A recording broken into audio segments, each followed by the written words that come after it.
ఉండకుండా పోతారు. ఎప్పుడు కూడా మన స్నేహితుల్ని మనం నిలబెట్టుకోవాలంటే ఫస్ట్ కష్టానికి స్పందించాలి. కష్టానికి ఎప్పుడైతే స్పందిస్తామో వాళ్ళ మనసులో మనం ఎప్పటికీ నిలిచిపోయి ఉంటాం. నేను ఈ చెప్పిన మాటను ఒకసారి తడిమి చూసుకోండి, మీకే అర్థమవుతుంది. మీకు కష్టం వచ్చినప్పుడు గమ్ముని మీకు ఆదుకునేవాళ్ళు అంటే నిలబడేవాళ్ళు మీ సైడ్ ఉండేవాళ్ళు ఎవరు? మిత్రులే ఉంటారు. బంధువులు ఉండడం ఒకప్పుడు ఉండేవాళ్ళేమో, ఇప్పుడు నెమ్మదిగా తగ్గింది.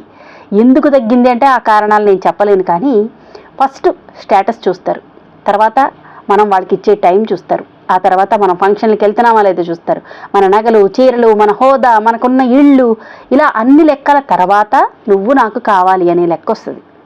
ఆ కావాలనేది కూడా ఒక స్థాయి వరకే. అయితే అందరి జీవితాల్లో అందరికీ ఇలాంటి బంధువులే ఉంటారని నేను అనను, కానీ అన్ని విధాలుగా సాయం చేసే బంధువులు ఉంటే మీ అంత అదృష్టవంతులు ఇంకొకళ్ళు లేరండి. ఉన్నారనుకోండి, వాళ్ళని అలా నిలబెట్టుకోండి.